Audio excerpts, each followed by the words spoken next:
आज त्रिनीतातीस के बाद 23वां रविवार है।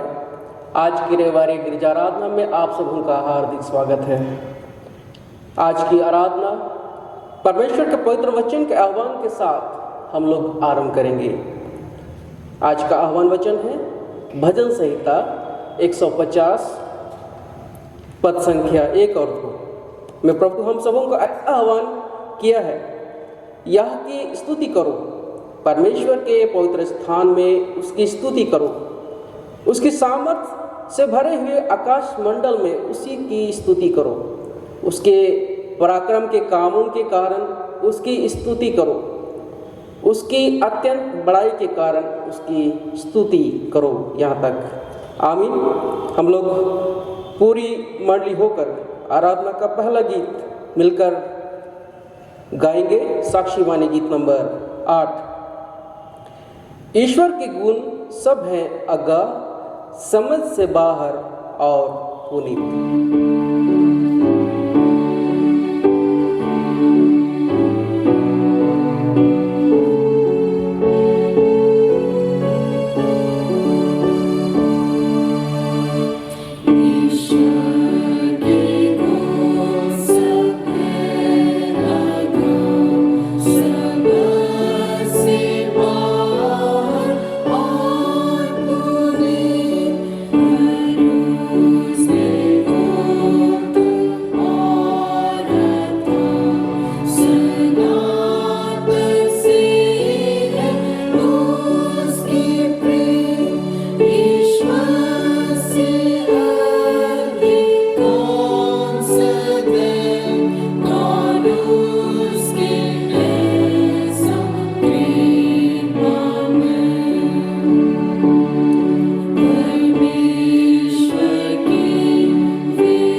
मंडली उठे।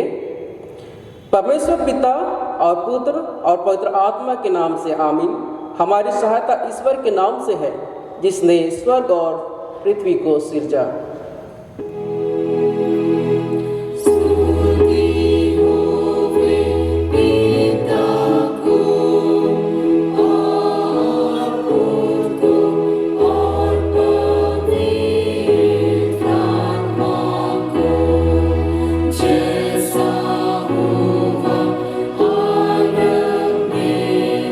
जैसा है जैसा रहे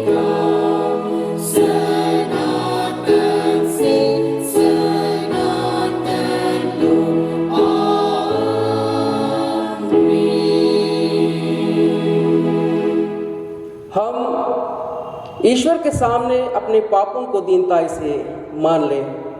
हे सर्वशक्तिमान ईश्वर दयालु पिता, हम दीनताई से अपने सब पाप और अपराधों को तेरे सम्मुख मान लेते हैं। तू अपने प्रिय पुत्र हमारे प्रभु यीशु ख्रिस्ट के कारण हम पर दया दृष्टि कर और हमारे सब पापों को क्षमा कर। आमीन।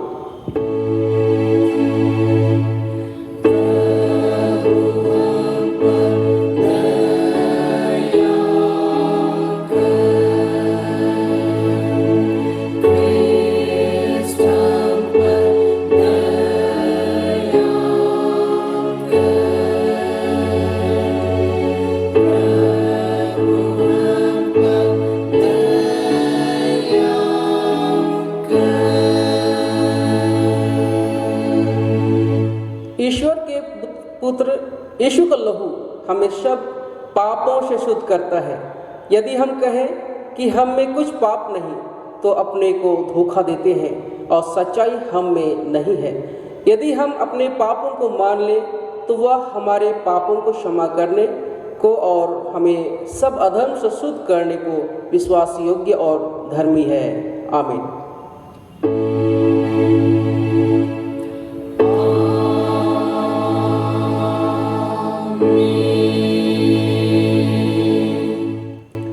मंडली उठे, सबसे ऊंचे स्थान में ईश्वर का गुणानुवाद हो।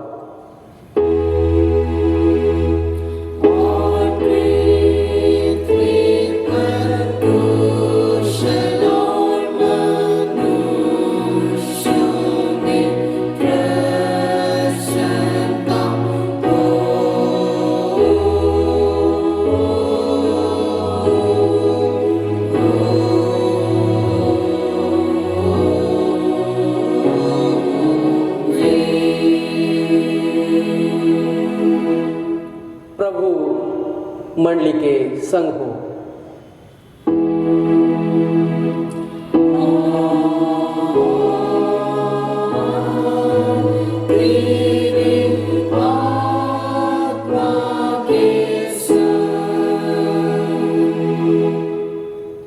हम प्रार्थना करें।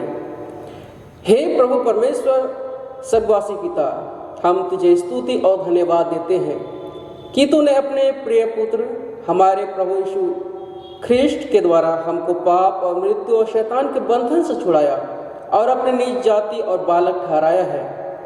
हम तेरी विनती करते हैं कि तू पवित्र आत्मा से हमारी सहायता कर कि हम ऐसे तेरी कृपा को नित्य पहचान कर धन्यवाद के साथ ग्रहण करें और तेरी प्रसन्नता की योग्य चाल चले।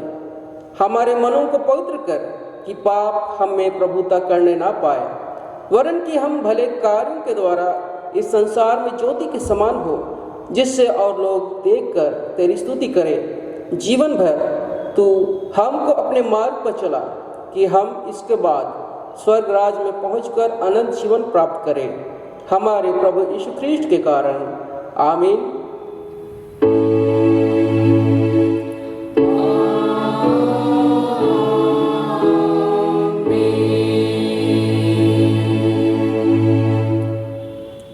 हम लोग पंजिका के अनुसार ठहराया गया आज के लिए प्रथम पाठ वचन सुने, जो हमें मिलता है तीमुथियुस के नाम पौलुस प्रेरित की पहली पत्री अध्याय 4 पद संख्या 4 से 10। पहला तीमुथियुस चौथा अध्याय 4 से 10। क्योंकि परमेश्वर की सृजी हुई हर एक वस्तु अच्छी है और कोई वस्तु अस्वीकार करने के योग्य नहीं, पर यह कि धन्यवाद के साथ खाई जाए, क्योंकि परमेश्वर के वचन और प्रार्थना के द्वारा शुद्ध हो जाती है। यदि तू भाइयों को इन बातों की शुद्धि दिलाता रहेगा तो मसीह यीशु का अच्छा सेवक ठहरेगा और विश्वास और उस अच्छे उपदेश की बातों से जो तू मानता आया है तेरा पालन पोषण होता रहेगा। पर अशुद्ध और बूढ़ियों की इसी कहानियों से अलग रह और भक्ति की साधना कर, क्योंकि देह की साधना से कम लाभ होता है, पर भक्ति सब बातों के लिए लाभदायक है, क्योंकि इस समय के और आने वाले जीवन की भी प्रतिज्ञा इसी के लिए है। यह बात सच और हर प्रकार से मानने के योग्य है, क्योंकि हम परिश्रम और यत्न इसीलिए करते हैं कि हमारी आशा उस जीवते परमेश्वर पर है, जो सब मनुष्यों का और नीच करके विश्वासियों का उद्धार करता है। यहाँ तक आमीन। तेरा धन्यवाद हो हे ख्रिस्ट यीशु। हालेलुया।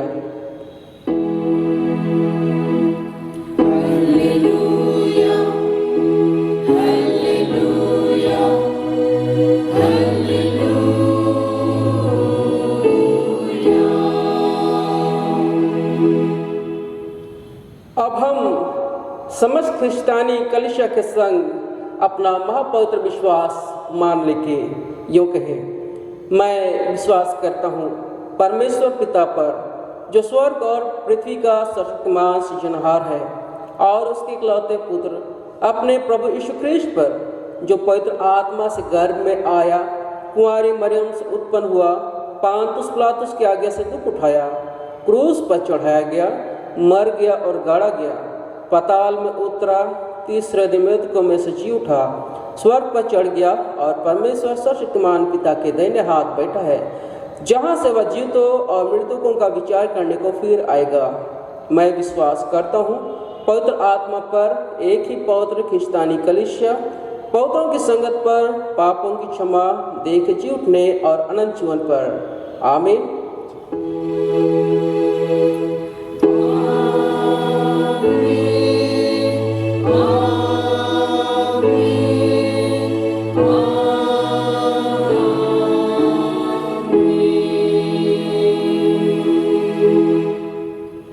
मंडली बैठ जाए।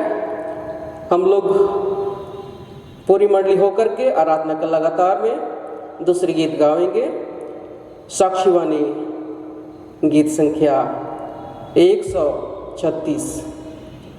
जो ईश्वर करता भला है, वह न्याय से सब कुछ करता।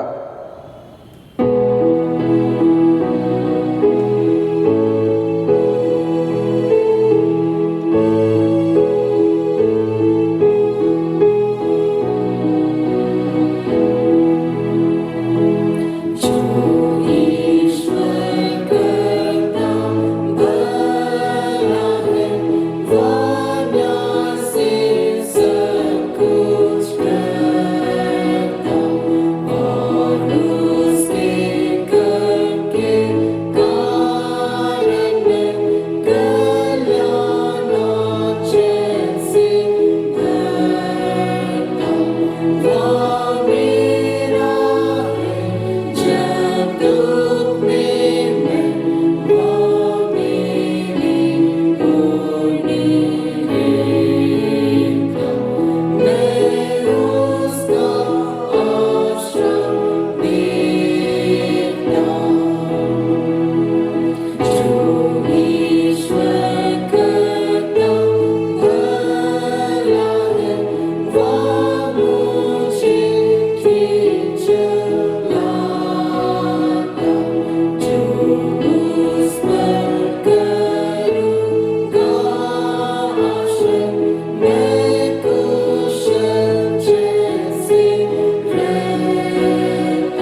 उठे।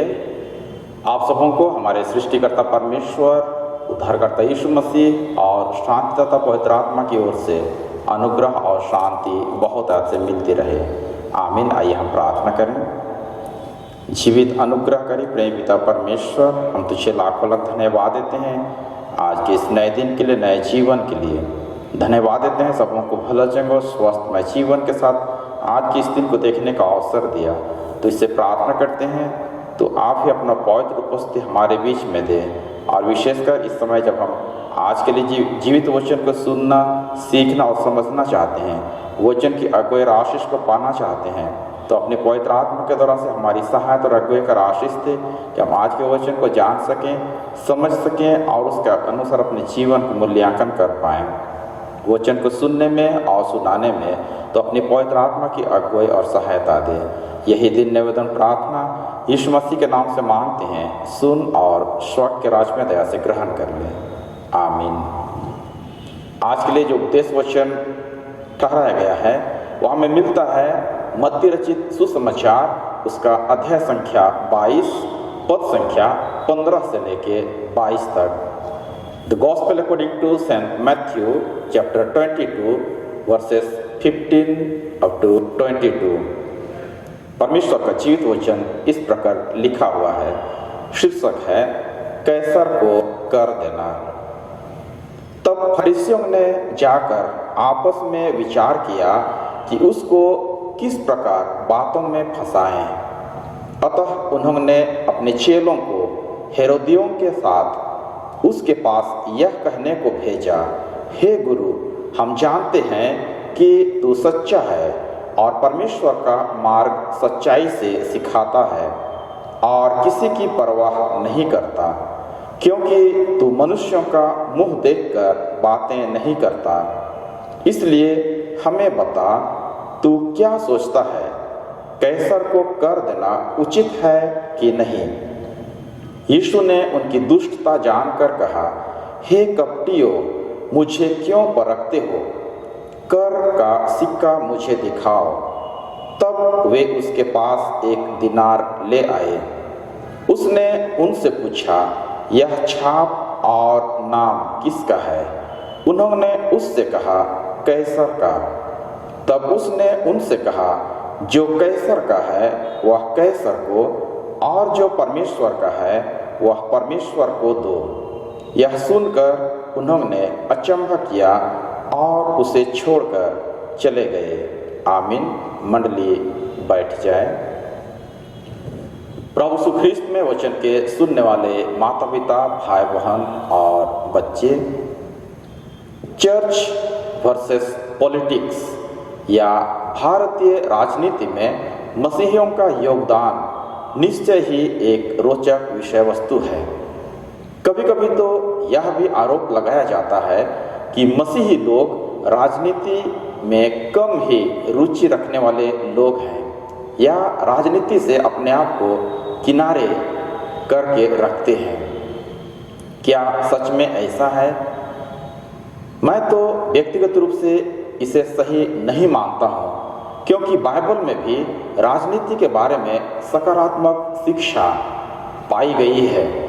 जैसे कि रोमी 13 उसका पहला पद में ऐसा लिखा हुआ है, हर एक व्यक्ति शासकीय अधिकारियों के अधीन रहे, क्योंकि कोई अधिकारी ऐसा नहीं जो परमेश्वर की ओर से ना हो, और जो अधिकारी हैं वे परमेश्वर के ठहराए हुए हैं। फिर पहला तिमोथी 2 उसका पहला और दूसरा पद में भी पौलुस का सुझाव इस प्रकार मिलता है, विनती और प्रार्थना और निवेदन और धन्यवाद सब मनुष्यों के लिए किए जाएं, राजाओं और सब ऊंचे पद वालों के लिए, इसलिए कि हम विश्राम और चैन के साथ सारी भक्ति और गंभीरता से जीवन बिताएं। इस तरह से एक सकारात्मक सोच रखने की शिक्षा मिलता है। आज के उपदेश वचन में यीशु की एक सकारात्मक सोच का झलक दिखाई देता है। आज के वचन की पृष्ठभूमि को देखने से पता चलता है कि यह वचन यीशु मसीह के यरूशलेम में अंतिम शिक्षा देने से संबंधित वचन है, जो कि मत्ती 21 अध्याय से लेकर के 25 अध्यायों तक जारी है। विशेषकर मत्ती 21 और 22 अध्यायों को देखते हैं तो इसमें यहूदी अगुओं के विभिन्न दल या समूह यीशु के पास आते हैं और उससे प्रश्न पूछते हैं। जैसे कि मत्ती 21 उसका 23 से 27 में हम लोग देखते हैं, उसके अधिकार से संबंधित प्रश्न पूछा जाता है। मत्ती 22 उसका 23 से 33 में पुनरुत्थान से संबंधित प्रश्न पूछा जाता है। मत्ती 22 उसका 34 से 40 में व्यवस्था से संबंधित प्रश्न पूछे जाते हैं। मत्ती 21 से 23 अध्यायों को देखते हैं तो पता चलता है कि जैसे ही यीशु मसीह यरूशलेम में विजयी प्रवेश करते हैं, जो कि अध्याय 21 का पद 1 से 11 में मिलता है, यीशु ने उन्हें आक्रमण करते हुए, जिनके लिए धर्म एक निहित या गौण रुचि का विषय है, फिर वह मंदिर का शुद्धिकरण करते हैं। मत्ती 21 उसका 12 से 17 में हम लोग देखते हैं, और फल रहित अंजीर पेड़ को शाप देते हैं। मत्ती 21 उसका 18 से 22। तब प्रधान याजकों और लोगों के पुरनियों ने उसके अधिकार के विषय में चुनौती देते हैं। मत्ती 21 उसका 23 से 27। और यीशु ने 3 दृष्टांतों के द्वारा से इसका जवाब देते हैं। अर्थात पहला दृष्टांत 2 पुत्रों का दृष्टांत, जो मत्ती 21 उसका पद 28 से 32 में मिलता है। दूसरा दृष्टांत दुष्ट किसानों का दृष्टांत है, जो मत्ती 21 उसका पद 33 से 46 में मिलता है। और तीसरा दृष्टांत विवाह भोज का दृष्टांत, जो मत्ती 22 उसका 1 से 14 में मिलता है। प्रथम 2 दृष्टांतों के बाद ही प्रधान याजकों और फरीसियों ने समझ लिया कि यीशु उनके बारे में ही बोल रहे हैं, और वे उसे पकड़ना चाहा, पर लोगों के डर से नहीं कर सके। फरीसी लोग मत्ती 12 का 14 में भी हम लोग देखते हैं कि उसको नाश करने की योजना बनाते हैं, और इसलिए मत्ती 16 उसका पहला पद 19 का तीसरा पद में बिना मतलब के उसकी परीक्षा करते हैं। अर्थात मत्ती 16 उसका पहला पद में कहते हैं, हमें स्वर्ग का कोई चिन्ह दिखा। और मत्ती 19 उसका 3 में कहते हैं, क्या हर एक कारण से अपनी पत्नी को त्यागना उचित है? इस तरह से फरीसी लोग यीशु का पलटवार करने की योजना मत्ती 21 उसका 23 से 27 में ही शुरू कर दिया था, और वे चाहते थे कि लोगों के प्रति यीशु मसीह का प्रभाव को रोका जाए तथा रोमी प्रशासन की ओर से दंडित किया जाए। इसलिए आज का उपदेश वचन में राजनीति से संबंधित प्रश्न को पाते हैं कि कैसर को कर देना उचित है कि नहीं। मत्ती 22 उसका 15 से 22 को व्याख्या करने से यही पता चलता है कि फरीसी लोग यीशु को फंसाने की योजना बनाते हैं। इस तरह की रणनीति मत्ती 12 का 14 में भी मिलता है, जहां लिखा हुआ है, तब फरीसियों ने बाहर जाकर उसके विरोध में सम्मति की कि उसे किस प्रकार नष्ट करें। अतः पद 16 में देखते हैं कि फरीसियों ने अपने चेलों को हेरोदियों के साथ यीशु के पास यह कहने को भेजते हैं, हे गुरु, हम जानते हैं कि तू सच्चा है और परमेश्वर का मार्ग सच्चाई से सिखाता है और किसी की परवाह नहीं करता, क्योंकि तू मनुष्यों का मुंह देखकर बातें नहीं करता। हेरोदियों के बारे में देखते हैं कि वे लोग जो राजनीतिक रूप से हेरोदेस महान के और उसके पुत्र हेरोदेस अंतिपास के परिवार के पीछे चलने वाले थे, वे चाहते थे कि हेरोदेस यरूशलेम का राजा बने। यहाँ ध्यान देने वाली बात है कि फरीसियों और हेरोदियों का बहुत ज़्यादा मेलजोल को हम नहीं देखते हैं, क्योंकि दोनों अलग अलग विचारधारा वाले लोग या दल हैं। जहाँ फरीसी लोग इस्राएल का धार्मिक अगुवे माने जाते हैं, तो वहीं हेरोदियों के बारे में हम पाते हैं कि वे रोमी प्रशासन के समर्थक हैं। इसलिए फरीसियों ने चालाकी से राजनीतिक सवाल पूछने के उद्देश्य से अपने चेलों को हेरोदियों के साथ यीशु के पास भेजते हैं।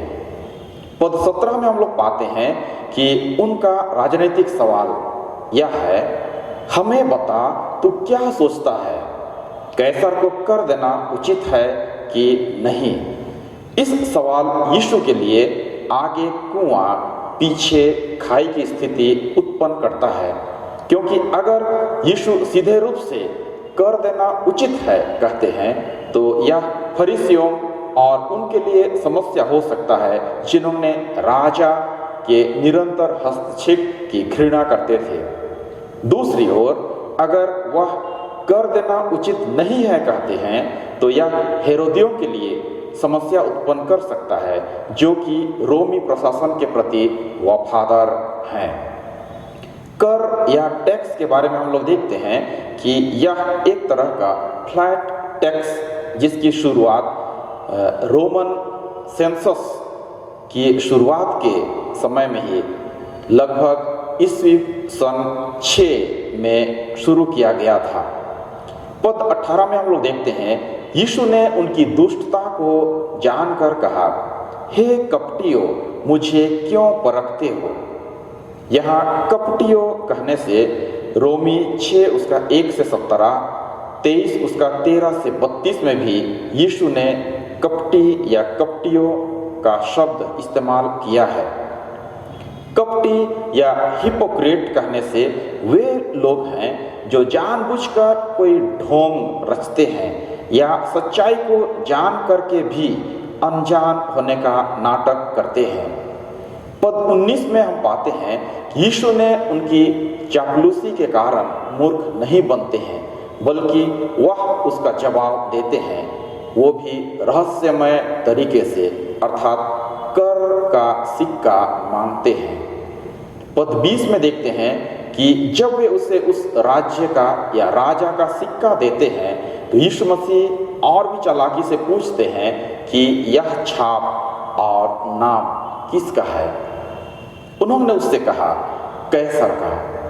तब वह आगे कहते हैं कि जो कैसर का है वह कैसर को और जो परमेश्वर का है वह परमेश्वर को दो। कैसर जूलियस सीजर जिनका 44 ईस्वी सन में हत्या किया गया, तभी से रोमी सम्राट लोग कैसर को अपने नाम का हिस्सा के रूप में जोड़ दिया।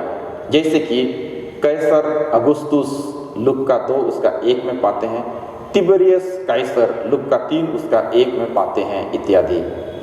कर या सिक्के में कैसर का छाप या छवि इस बात की संकेत है कि यह उन्हीं का निर्णय है तथा उन्हीं का निर्माण में से है तथा यह अलंघनीय रूप से राजा तथा उसके राज्य से संबंधित है जिसके ऊपर उनका अधिकार है। यहाँ पर यीशु की शिक्षा का रहस्य यह है कि कर या टैक्स तो दिया जाना चाहिए, जो कि राजा या राष्ट्र के प्रति वफादारी का संकेत है, क्योंकि इसमें राजा का अधिकार भी है। दूसरी ओर जब वे कहते हैं कि जो परमेश्वर का है वह परमेश्वर को दो, तो हमें परमेश्वर के अधिकार के बारे में शिक्षा देते हैं।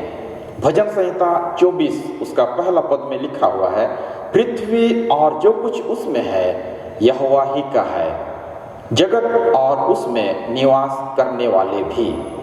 अतः परमेश्वर समस्त पृथ्वी और जो कुछ उसमें है, जैसे कि मनुष्य, जीव जंतु, वस्तु इत्यादि, सबके ऊपर अधिकार रखने वाले हैं। इस जवाब में देश या राष्ट्र के अधिकारियों के प्रति प्रेम व सम्मान तथा सर्वोच्च सृष्टिकर्ता या मालिक परमेश्वर के प्रति भक्ति भी शामिल है। उत्पत्ति 1 उसका 26 और 27 में परमेश्वर ने हमें अपने स्वरूप और समानता में बनाया है, इस बात की पुष्टि की गई है। अर्थात हिब्रू शब्द सेलेम और देमुत का शाब्दिक अर्थ को देखेंगे तो यह समझ में आता है कि हम सब परमेश्वर के आकृति या छवि में बनाए गए हैं, इसलिए हमारे ऊपर परमेश्वर का ही अधिकार है और होना चाहिए। आज जब हम इस वचन पर मनोचिंतन करते हैं तो आज हमारा क्या प्रतिक्रिया होता है? आज हमारा सोच विचार और मानसिकता देश व राष्ट्र के प्रति कैसा है? क्या यीशु मसीह के समान सकारात्मक है या नकारात्मक सोच विचार रखते हैं? क्या आज हम भी हमारे देश या राष्ट्र के प्रति कर देने वाले या वफादार रहने वाले व्यक्ति हैं या किस तरह का व्यक्तित्व हमारा दिखाई देता है? आज के उपदेश वचन में हम 3 शिक्षाओं को सीख सकते हैं।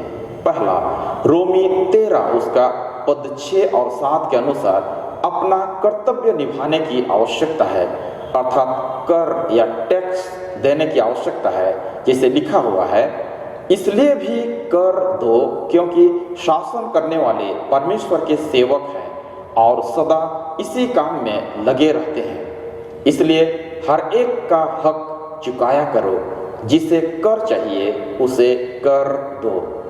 दूसरा, व्यवस्था विवरण 6 उसका 5 के अनुसार परमेश्वर यहोवा से अपने सारे मन और अपने सारे जीव और सारी शक्ति के साथ प्रेम रखने की आवश्यकता है, अर्थात अपनी संपूर्णता से परमेश्वर को मानना या परमेश्वर के अधीन हो जाना अति आवश्यक है। तीसरा, निर्गमन 20 उसका पद 4 के अनुसार तू अपने लिए कोई मूर्ति खोद कर न बनाना, न किसी की प्रतिमा बनाना इत्यादि। अर्थात यीशु मसीह यहाँ पर अप्रत्यक्ष या इनडायरेक्ट रूप से मूर्ति पूजा नहीं करने की शिक्षा या सलाह दे रहे हैं, क्योंकि बहुत सारे राष्ट्रों में सम्राट पूजा की परंपरा पाई जाती थी और उसमें रोमियों की भी एक परंपरा को हम लोग देखते हैं। अतः आज हमें भी परमेश्वर के लिए जीना और उसी की महिमा जीवन भर करते रहने की आवश्यकता है, ताकि हमारा यह जीवन परमेश्वर की महिमा के लिए हमेशा व्यतीत होने पाए। परमेश्वर इस वचन के द्वारा हमें बहुत का आगोर आशीष देवे। आमीन। आइए हम प्रार्थना करें। जीवित अनुग्रहकारी प्रेम पिता परमेश्वर, हम तुझे लाखों लाख धन्यवाद देते हैं। वचन की शिक्षा और समझ में आगे बढ़ने में तू सहायता और अगुवाई किया, आशीष दिया। तुझसे प्रार्थना करते हैं, जो भी वचन हमने सुना, सीखा और समझने की कोशिश की, अपनी आत्मा से अगुवाई दे कि हमारी बातों को जान सकें, समझ सकें और उसके अनुसार अपने जीवन को मूल्यांकन कर सकें और हमारा जीवन को तेरी ही महिमा के लिए जीने पाए। इसलिए वचन की आशीष सबों को 100 गुना, 60 गुना और 30 गुना उंडेल दे और निरंतर हमें अगुवाई कर, सहायता और मदद कर कि हम हमारे जीवन को तेरी महिमा के लिए, तेरी साक्षर गवाही के लिए जीने पाए। यही दिन निवेदन प्रार्थना यीशु मसीह के नाम से मांगते हैं, सुन और स्वर्ग के राज में दया से ग्रहण कर ले। आमीन। और ईश्वर की शांति जो समस्त ज्ञान से ऊर्ध्व है, प्रभु यीशु ख्रिस्त में आप सबों के मन और हृदय की रक्षा और रखवाली करेगी, आपसे लेकर सदा आनंद जीवन के लिए। आमीन। हम लोग आराधना के लगातार में तीसरी गीत गावेंगे। साक्षीवाणी गीत संख्या 314। यीशु का नाम है सारे जमीन पर, जिससे सब पाते उद्धार।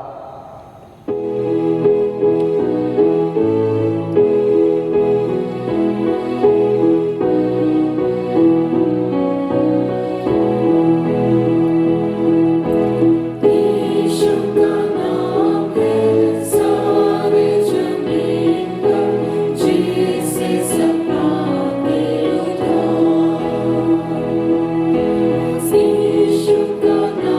है सारे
मंडली उठे।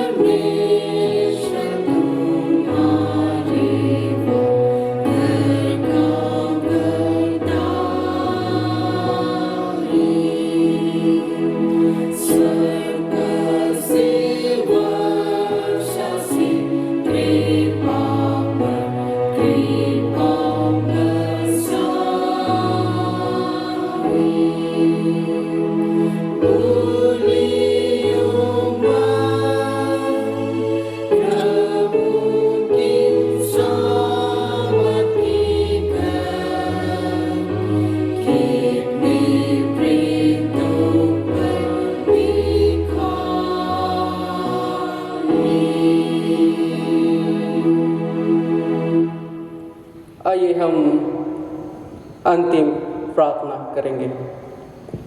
हे प्रभु परमेश्वर सर्ववासी पिता, हम तेरी विनती करते हैं, अपनी क्रिस्तियानी कलीसिया और उसके सारे सेवकों की अगुवाई कर कि वे तेरे वचन के निर्मल उपदेश में ठहरे, जिससे सच विश्वास और प्रेम हम में बढ़े और दृढ़ाया जाए।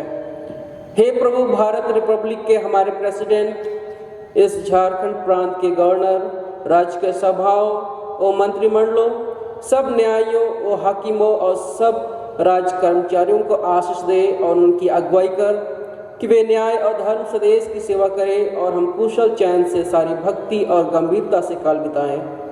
हमारी कलीसियाई सभाओं, सेंट्रल काउंसिल, CRC, डायोसीन काउंसिल और कलीसिया की मंडली सभाओं को आशीष दे कि वे इस मंडली को तेरी पवित्र इच्छा के अनुसार चलाए।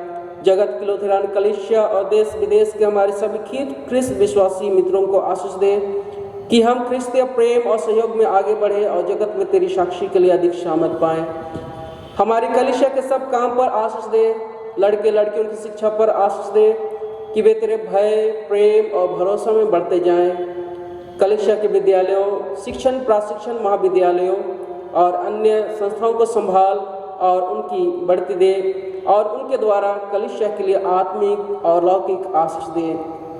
खेती बाड़ी और हर एक काम उद्यम को सफल कर, जिससे हर कोई सुविवेक से तेरे आगे चले और अपनी जीविका पाए। अपनी कृपा से उन सबों पर दृष्टि कर जो कंगालपन, रोग और नाना प्रकार की शक्ति और दुख में है, उनको शांति दे। हे सशक्तिमान परमेश्वर पिता, इस समय हम प्रार्थना करते हैं हम सबों के लिए और हमारे चारों ओर घटित हर प्रकार की घटनाओं के लिए। प्यारे पिता परमेश्वर, इस समय संपूर्ण संसार चिंतित है, परेशान है, क्योंकि प्यारे पिता परमेश्वर बहुतों के स्वास्थ्य संबंधी बातें सबों को चिंतित कर रही है। प्यारे पिता परमेश्वर, वे आने वाले समयों के लिए सोचते हैं, चिंता करते हैं, प्रार्थना करते हैं। प्रभु, सभी लोगों के लिए जो स्वास्थ्य संबंधी बातों में संघर्ष कर रहे हैं, वे रोगी हैं, अस्पतालों में अपना इलाज करवा रहे हैं। प्रभु, प्रार्थना करते हैं सबों पर अपनी कृपा दृष्टि तू प्रदान कर, सबों के जीवन में तू अपनी चंगाई को प्रकट कर। और प्यारे पिता परमेश्वर, सारे भाई बहनों के लिए प्रार्थना करते हैं, तो उनकी समस्याओं और बीमारियों से तू सबों को छुटकारा प्रदान कर। प्रभु, प्रार्थना करते हैं बहुत सारे परिवारों ने अपने बीच से अपने प्रियजनों को खो दिया है और वे सनातन विश्राम के लिए तेरे पास बुलाए गए हैं। और प्यारे पिता परमेश्वर, उनके परिवार के लोग दुखित हैं, शोक से भरे हुए हैं। प्रभु, तू अपनी उपस्थिति उनके बीच में तू प्रदान कर, उनके मनों को शांति से भर दे। प्रभु, यह समय है, बहुत सारे लोग रोजगार के लिए परेशान हैं, उसके लिए संघर्ष कर रहे हैं, दिन रात प्रयत्न कर रहे हैं, मेहनत कर रहे हैं और प्रभु तेरी ओर अपनी आँखों को लगाए हैं, अपनी आशा तेरी ओर उठाए हुए हैं। प्रभु, प्रार्थना करते हैं तू उनकी सुधि ले और जिनको जैसी आवश्यकता है प्रभु, तू उनके लिए नौकरी की व्यवस्था कर, ताकि उनकी आर्थिक परिस्थिति में सुधार हो सके, वे अपने घरों को बेहतर रीति से चला सके, परिवार को चला सके और उन्नति की ओर बढ़ते चले जाएं और अपने जीवन में प्राप्त तेरी आशीषों को पा करके तुझको धन्यवाद देते हुए चले जाएं। प्यारे पिता परमेश्वर, इस समय सारे वैवाहिक दंपतियों को तेरे हाथ में सौंपते हैं, जिनका ब्याह हो चुका है और जिनका होने वाला है। प्यारे पिता परमेश्वर, तू सबों के जीवन पर अपने आशीष तोंडेल, अपना सामर्थ्य हाथ उनके जीवन पर रख प्रभु, ताकि उनका जीवन खुशहाल हो और वे तुझ में आगे बढ़ते चले जाएं। प्रार्थना करते हैं प्रभु, तूने बहुत सारे परिवारों में खुशियों को दिया है, नए जन्मे बालक बालिकाओं को तूने दिया है और उनके खुशियों को तूने बढ़ाया है। प्रभु, प्रार्थना करते हैं उन नए जन्मे बालक बालिकाओं को और उनकी माताओं को हम तेरे हाथ में सौंपते हैं। तू उन्हें स्वस्थ, तुरक और आत्मिक आशीषों से भरपूर कर और प्रभु होने दे। उनके द्वारा से परिवार में अत्यधिक आनंद का माहौल हो प्रभु, और सब पूरा परिवार हो करके तुझको कलीसिया के साथ मिल करके तुझको महिमा देने पाएंगे। प्यारे पिता परमेश्वर, प्रार्थना करते हैं आज की गिरजा में सिरनी जहाँ जिस रूप में जमा किया जा रहा है, प्रभु प्रार्थना करते हैं जितने भाई बहन उस सिरनी को जो कि तेरे लिए देते हैं प्रभु, तूने बहुतों के जीवन में, सबों के जीवन में भिन्न भिन्न प्रकार की आशीषें दी हैं। और प्रभु, जब हम तेरे सम्मुख आते हैं और प्रभु तेरी आशीषों को अपने जीवन में प्राप्त करते हैं, हम तुझको दान अर्पित करते हैं। प्रभु, सभी दानदाताओं को अपनी स्वर्गीय आशीषों से भरपूर कर और प्रभु उन दानों को तू अपनी महिमा के लिए तू कार्य तू ले आ। और प्रभु प्रार्थना करते हैं इस समय आज की गिरजा आराधना में जितने भी ख्रिस्ट विश्वासी भाई बहन, माता पिता, बच्चे शामिल हैं, हम उन सबों को तेरे पवित्र हाथों में सौंपते हैं। तो उन सबों को आशीष और सुरक्षा प्रदान कर। प्रभु, इस समय प्रार्थना करते हैं हमारे कलीसिया के सब भाई बहनों की रक्षा कर जो दूसरे देशों में चले गए हैं, कि वे सब जोखिम और परीक्षा में विश्वासी ठहरे। हम उनके लिए भी तेरी विनती करते हैं जो मंडली से निकाले गए व उलट हुए हैं, उन पर दया कर कि वे सच्चे पश्चाताप से तेरी ओर फिरे। सब मनुष्यों का त्राणी ठहर और उन पर जो अंधेरे में बैठे हैं उन पर मुक्ति का उजाला प्रकाश कर।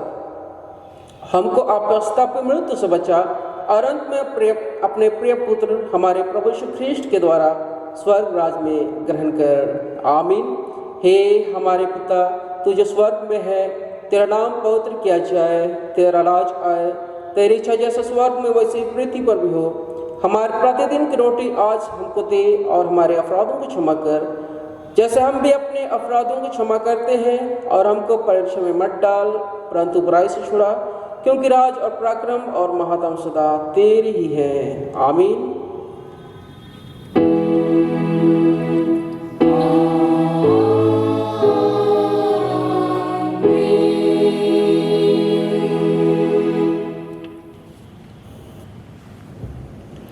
अतिरिक्त ईश्वर का आशीष विश्वासी और दीन मन से ग्रहण कर परमेश्वर तुझे आशीष देवे और तेरी रक्षा करे। परमेश्वर अपने मुख का प्रकाश तुझ पर चमकावे और तुझ पर अनुग्रह करे। परमेश्वर अपने मुख का प्रकाश तुझ पर चमकावे और तुझे अपना कुशल देवे। आमीन।